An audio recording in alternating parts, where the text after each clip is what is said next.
Elle n'était pas censée m'entendre fermer cette fermeture éclair. Cette fermeture éclair bruyante et maudite de la valise m'a trahi à 2h13 du matin. Elle est apparue à l'embrasure de la porte de la chambre comme une ombre, avec un timing parfait. Son mascara encore taché, d'où qu'elle vienne. Son téléphone toujours à la main, l'écran affichant le nom Ellie. Je ne me suis même pas retourné. J'ai continué à plier ma chemise, celle qu'elle me disait me faire paraître trop sage, et je l'ai rangée dans un coin de la valise comme si j'avais répété ce geste. Elle n'a dit qu'une chose, une seule, je ne t'appartiens pas, ce n'était pas un cri, pas un sanglot. C'était une déclaration, calme, comme si elle en était fière, comme si j'étais juste un autre contrat de location d'appartement auquel elle donnait un préavis de 30 jours. J'ai fermé la valise, je me suis retourné et j'ai croisé son regard mort.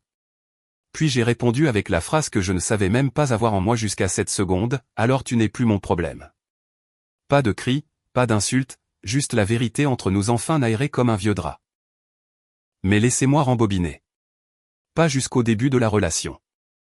Je ne suis pas intéressé à vous raconter comment nous nous sommes rencontrés dans un brunch trop cher ou comment elle riait de mes terribles imitations de films.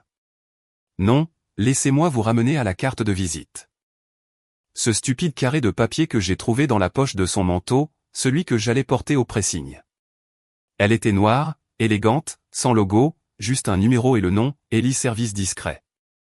Au début, j'ai pensé que c'était pour une sorte de chauffeur privé ou, Dieu me pardonne, un promeneur de chiens. Mais quand j'ai cherché le numéro en ligne sur un navigateur qu'elle ne savait pas que j'utilisais, cela n'a mené à aucune entreprise. Cela a mené à un forum privé, où des hommes partageaient des captures d'écran de leur femme avec Ellie. Et là, elle était, ma femme, portant un collier que je lui avais acheté pour notre 4e anniversaire, sur une photo qu'elle ne savait clairement pas avoir été prise, avec Ellie, dans un décor que je ne pouvais pas entièrement identifier. Une chambre d'hôtel de luxe, peut-être. Je n'ai pas crié. Je n'ai pas pleuré. J'ai sauvegardé la photo. Je me l'ai envoyée par email 2 fois, l'ai étiquetée, course, pour qu'elle ne la trouve pas si elle fouillait. Et cette nuit-là, je lui ai dit que j'avais un voyage de travail à venir. 3 jours en dehors de l'État. Elle a à peine levé les yeux de son téléphone. Elle a dit, amuse-toi à être ennuyeux. Ce fut la dernière faveur que je lui ai faite, en faisant semblant de ne pas savoir. En lui donnant l'espace nécessaire pour me montrer qui elle était vraiment quand elle pensait que j'étais parti. Je n'étais pas parti. Je suis resté dans un motel à 12 minutes de là. J'ai suivi sa localisation à l'aide de l'étiquette Bluetooth qu'elle ne savait pas être à l'intérieur de son porte-clés. Elle est allée directement à une adresse qui n'apparaissait pas sur Google Maps.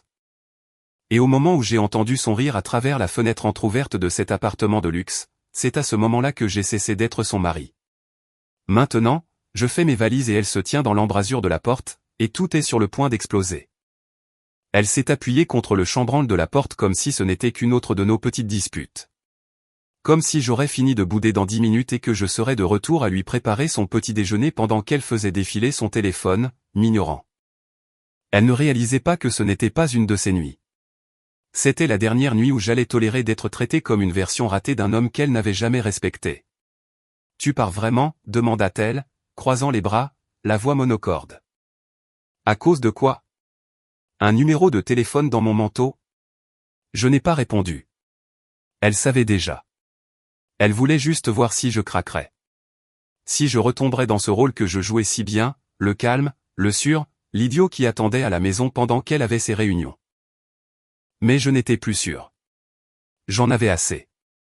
J'ai glissé mon ordinateur portable dans mon sac, j'ai fermé lentement la fermeture éclair, et j'ai enfin croisé son regard.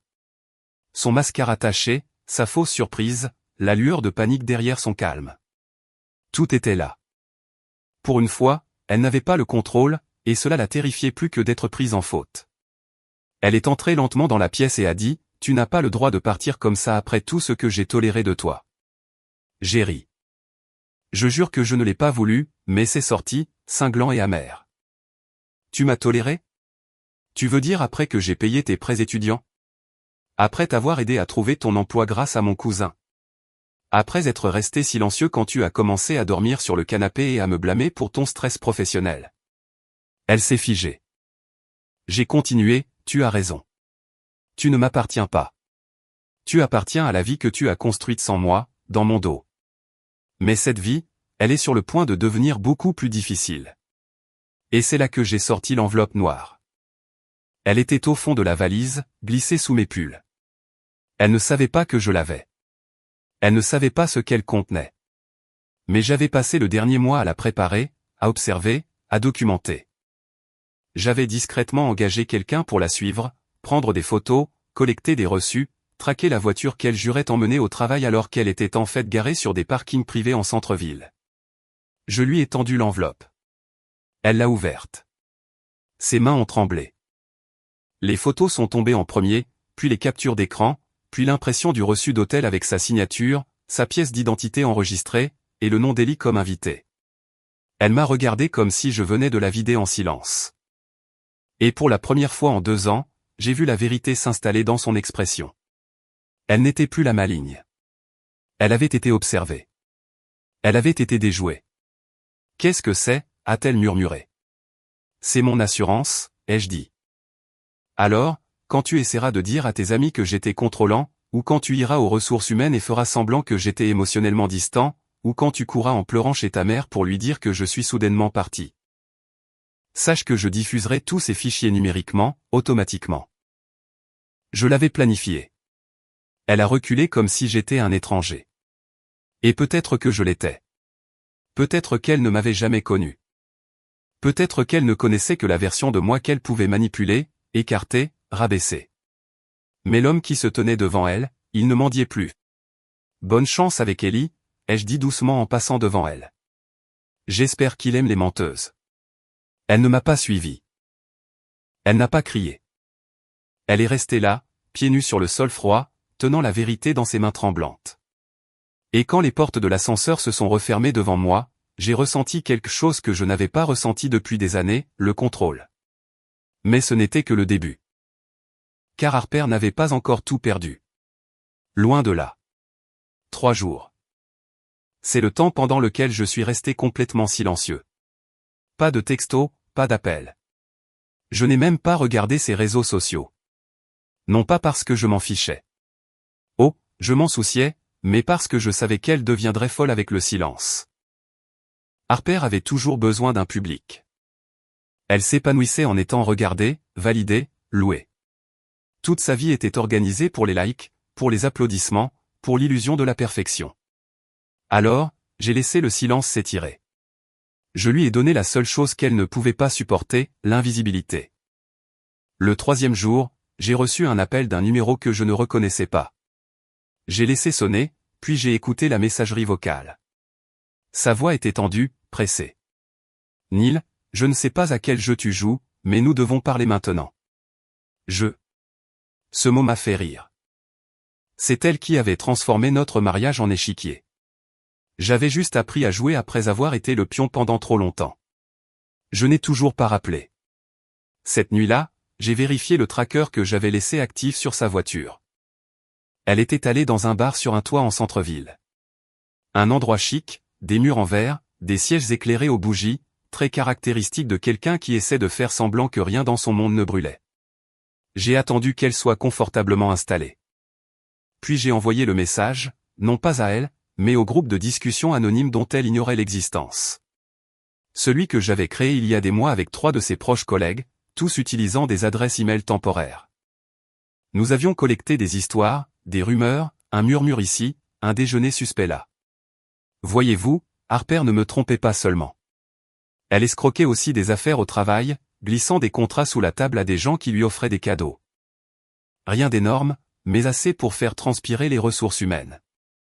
Et maintenant, j'avais des captures d'écran de tout. J'ai envoyé un message au groupe, elle recommence.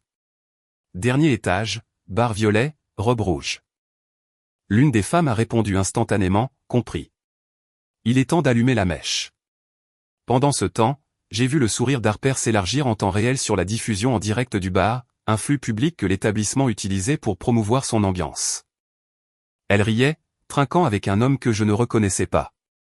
La tête inclinée juste comme il faut pour la caméra. L'image du succès et du charme. Elle ne savait pas que 2 de ses collègues étaient entrés 10 minutes plus tôt. Ils observaient depuis un coin, téléphone en main, voyant tout. L'un d'eux a même filmé une courte séquence et me l'a envoyée. La voilà, mentant avec son corps, mentant avec son sourire, et complètement inconsciente que les personnes qui pouvaient détruire sa réputation planifiaient déjà les retombées.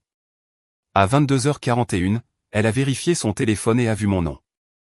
Le texte disait seulement ceci, souris pour la caméra. Tu viens de passer en direct. Elle s'est figée. Je l'ai regardée cligner des yeux très forts, regardant autour de la pièce comme si elle sentait le changement dans l'air. Elle s'est levée, a renversé son verre, a dit quelque chose de sec à l'homme à côté d'elle, puis elle a commencé à marcher rapidement vers la sortie. Mais il était trop tard car ce message, je ne l'ai pas envoyé qu'à elle. Je l'ai envoyé à son patron, à son représentant des ressources humaines et à notre groupe de discussion familiale commun, le tout avec la même photo jointe, Harper trinquant avec Ellie, également. Je n'avais pas besoin de crier. Je n'avais pas besoin de vengeance. J'avais juste besoin que tout le monde voie qui elle était vraiment. Mais ce n'était que la première frappe. La prochaine laisserait une marque permanente. Elle s'est présentée à mon appartement temporaire le lendemain matin, arborant cette fausse expression douce qu'elle utilisait sur les étrangers qu'elle voulait impressionner, comme si rien ne s'était passé. Comme si nous n'étions qu'un couple ayant eu un malentendu ridicule. Et peut-être, juste peut-être, tout pourrait être arrangé si elle battait des cils et penchait un peu la tête. Je n'ai pas répondu tout de suite à la porte. Je l'ai regardée par le Judas. Elle tenait du café, ma commande habituelle du café au bout de la rue où nous allions tous les samedis avant que tout ne tourne en cendres. Elle portait même le sweatshirt qu'elle avait l'habitude de voler de mon côté du placard, celui qu'elle prétendait sentir, comme à la maison. J'ai failli rire. La performance était si parfaite qu'elle en était insultante. Quand j'ai finalement ouvert la porte, elle a souri comme si elle venait de me croiser un bonjour. Je me suis dit que nous devrions parler, dit-elle, s'avançant sans attendre d'invitation. Tu as été imprévisible. Je n'ai rien dit, je l'ai juste regardé poser le café comme une offrande de paix, comme si c'était elle qui était généreuse. Elle a jeté un coup d'œil autour du petit appartement comme si elle l'inspectait, notant les cartons déballés, les meubles dépouillés. Son visage s'est légèrement crispé sur les bords, comme si cela ne répondait pas à ses standards. Je ne m'attendais pas à ce que tu réagisses de façon aussi extrême, dit-elle. Les photos, Neil, tu les as envoyées à mon patron. Toujours silencieux. Elle a sorti son téléphone et me l'a agité comme si j'avais laissé tomber une arme et qu'elle me la rendait. Ça aurait pu rester entre nous. C'était presque drôle de voir comment elle croyait encore pouvoir me faire culpabiliser après tout.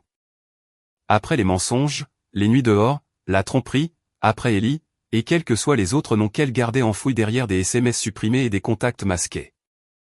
Elle pensait vraiment que je me soucierais plus de son travail que du fait qu'elle ait éventré notre mariage comme un poisson et m'ait laissé faire semblant que rien ne sentait mauvais. Tu as menti à tout le monde, ai-je finalement dit. Pas seulement à moi. Et tu n'as pas le droit de réécrire l'histoire maintenant juste parce que ton monde est en train de s'effondrer. Elle s'est hérissée. Il ne s'effondre pas, oh non. J'ai incliné la tête. Les RH t'ont-ils déjà appelé? Son expression a tressailli. Elle a essayé de le cacher, mais je l'ai vu. La fissure d'une fraction de seconde dans son masque. Ils enquêtent, dit-elle trop rapidement. Mais je n'ai rien fait d'illégal. C'est juste de la jalousie. Des politiques de bureau. Tu as exagéré. Non, les jeux interrompus. J'ai juste tendu un miroir. Tu as choisi ce que les gens y ont vu. Elle a reculé comme si je l'avais giflé. La fausse sérénité s'est estompée et la vraie Harper a fait surface, celle à la langue acérée et à la tolérance zéro pour la responsabilité. J'ai construit tout ce que nous avons, a-t-elle claqué. Tu penses que tu es fort parce que tu m'as exposé. Tu es juste amer. Tu n'as pas pu suivre. Et maintenant tu essaies de tout brûler en partant. C'était ça. C'était la vérité, là, toute crue. Elle n'avait jamais voulu d'un partenaire. Elle voulait un accessoire. Quelque chose de sûr à retrouver à la maison quand sa double vie devenait épuisante. J'étais le par défaut, le recours, le fou silencieux. Sauf que ce n'était plus le cas. Je me suis dirigé vers le comptoir, j'ai pris une petite enveloppe et je la lui ai tendue. Elle l'a ouverte, et pendant une seconde, elle n'a pas compris ce qu'elle tenait. Puis elle a compris. Virement bancaire, transfert d'actifs, signature légale. Ma sortie avait déjà été signée, scellée et notariée. Elle ne savait même pas que j'avais rencontré un avocat 2 semaines auparavant. Elle ignorait que j'avais transféré de l'argent de nos comptes joints vers des fiducies protégées. Elle ne savait pas que j'avais déjà déposé la demande de divorce et que le processus avait dépassé le point où elle pouvait le retarder ou le négocier. Tu iras bien, lui ai-je dit. Tu as tes contacts, n'est-ce pas? Utilise-le, ou appelle Ellie, ou qui que ce soit d'autre. Elle est restée là, stupéfaite, sans voix. Et pour une fois dans sa vie parfaitement scénarisée, parfaitement filtrée, elle n'a eu aucune réplique. J'en ai assez d'être ton figurant, ai-je dit, me dirigeant vers la porte. Maintenant, sors de ma scène. Elle n'a pas bougé tout de suite, mais finalement elle a pris son sac, son café intact, et est partie sans un mot. La porte s'est refermée derrière elle. Je l'ai fixée un instant. Puis j'ai souri, mais nous n'en avions pas fini. Pas encore, car elle ne savait toujours pas ce que j'avais d'autre sur elle. Et le prochain coup, celui-là allait ruiner son compte de fait public pour toujours. Il a fallu exactement 48 heures à Harper pour commencer à limiter les dégâts. Je savais qu'elle le ferait. Elle était trop calculatrice, trop obsédée par l'image pour laisser sa chute se dérouler en silence. Elle est passée à l'offensive, publiant une longue légende émotionnelle sur Instagram avec une photo d'elle en noir et blanc, parlant de relations narcissiques et de la façon dont, parfois, on dépasse ceux qui étaient censés vous aimer. Les commentaires étaient pleins de soutien. Ses abonnés ont tout avalé. Elle leur avait servi cette version soigneusement élaborée de sa vie pendant des années. Des tenues impeccables, des citations de développement personnel, des moments de vulnérabilité soigneusement mis en scène qui la faisaient toujours passer pour la victime. Ça a marché. Les gens l'ont cru. Ou du moins, ils voulaient la croire. Mais je n'ai rien posté. Je n'ai pas commenté, je n'ai pas argumenté, je n'ai même pas bronché parce que je savais quelque chose qu'elle ignorait. Il y avait plus d'yeux sur elle que jamais auparavant maintenant. Et tous n'étaient pas amicaux. L'une de ses anciennes stagiaires m'a envoyé un message anonyme, disant qu'elle avait vu Harper prendre des pots de vin sur un contrat de produit et qu'elle avait des preuves. Un autre homme, un de ses ex-amis qu'elle avait escroqué sur un contrat, m'a envoyé un enregistrement vocal. C'était Harper se vantant d'avoir manipulé des négociations, plaisantant sur le fait qu'être appréciable est mieux qu'être honnête. Je ne les ai pas divulgués. Je n'en avais pas besoin.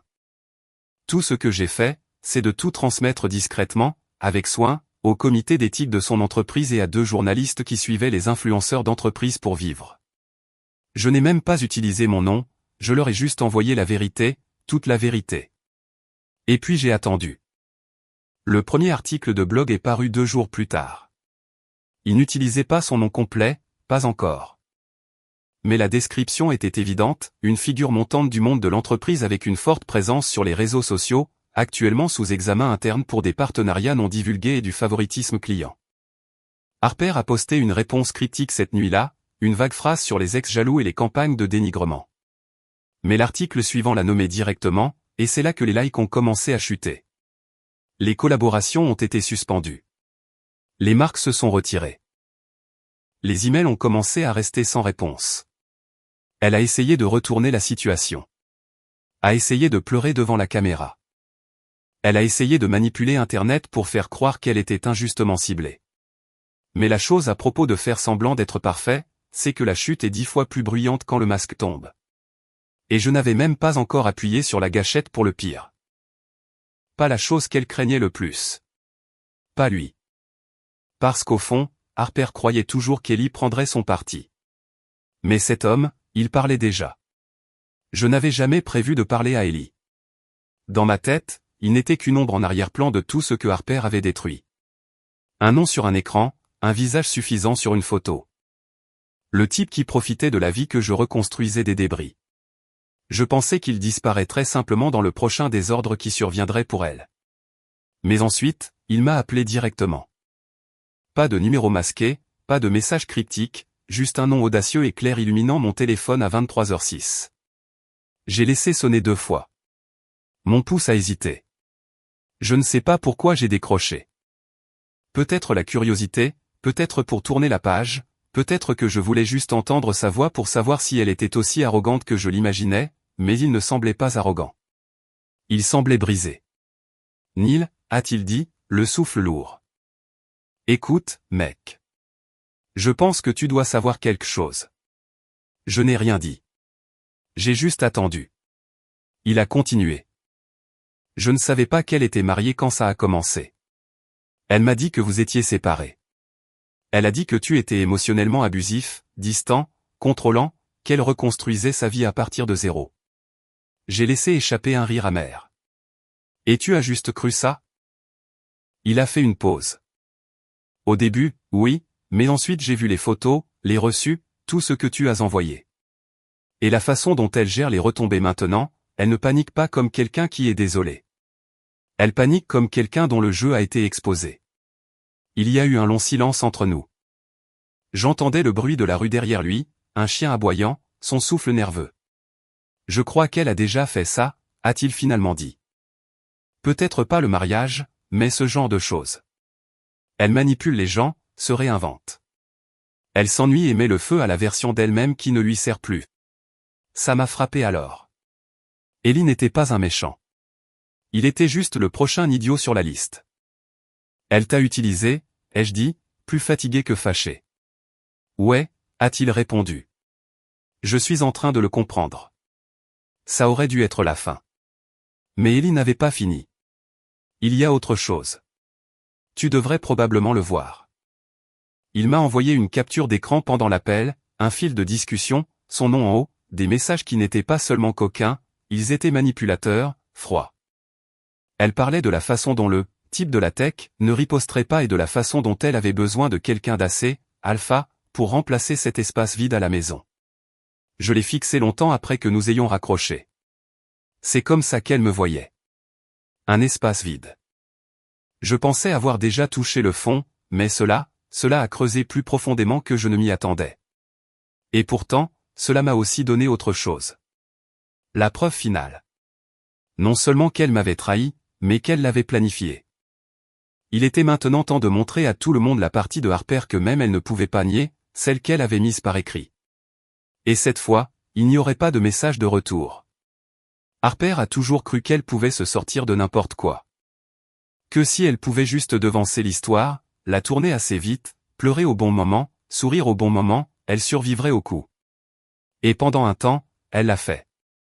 Ses fidèles abonnés se sont accrochés à sa version de la vérité. Elle a posté des vidéos les yeux larmoyants sous une lumière douce, les légendant avec des mots vagues comme « trahison » et « croissance », et a blâmé les trolls d'Internet pour la campagne de dénigrement. Mais les fissures s'élargissaient.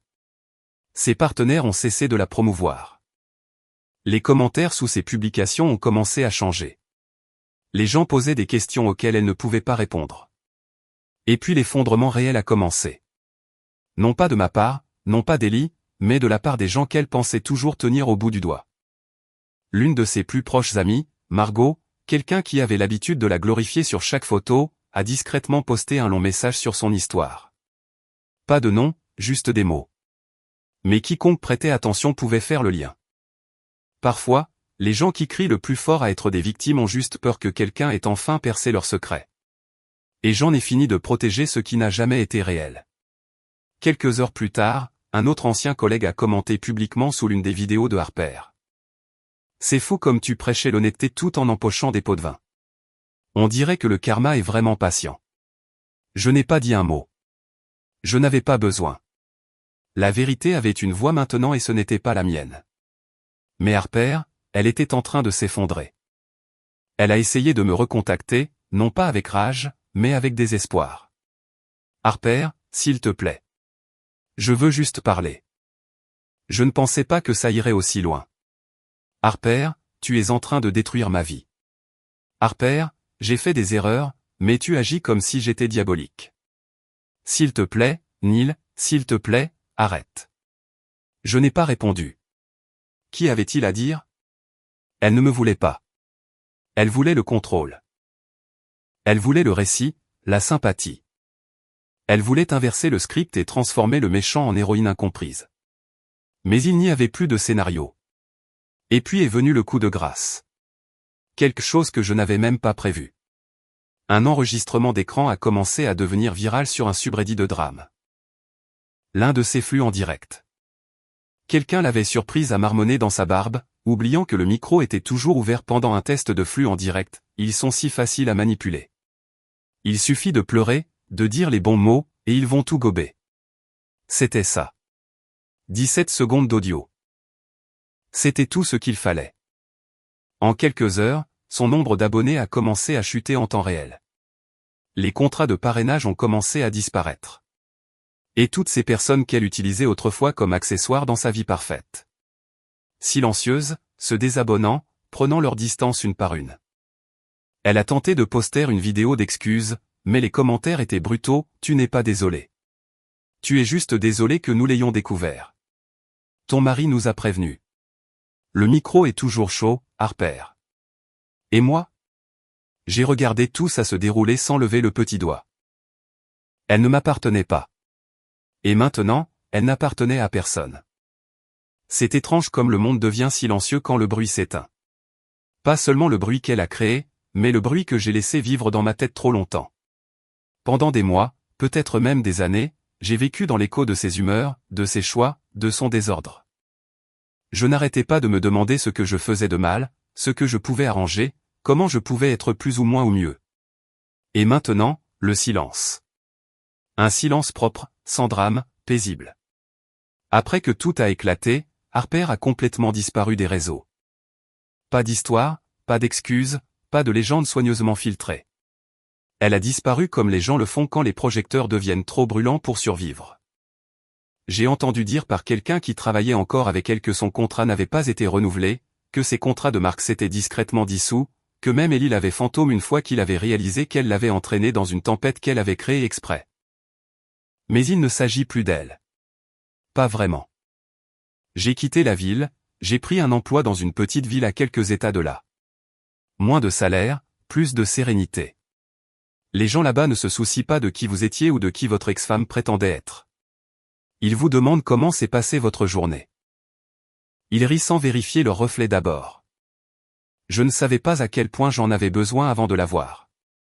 Pendant un temps, j'attendais la prochaine trahison, le prochain rebondissement, comme si la vie m'avait appris à toujours m'attendre au pire, mais cela n'est jamais venu. Lentement, mes épaules ont commencé à se relâcher. J'ai recommencé à dormir la nuit, à manger avec plaisir, à respirer comme si je ne m'excusais plus d'exister. Et un soir, je me suis retrouvé dans un petit café-librairie, feuilletant des pages que je ne faisais pas semblant de lire.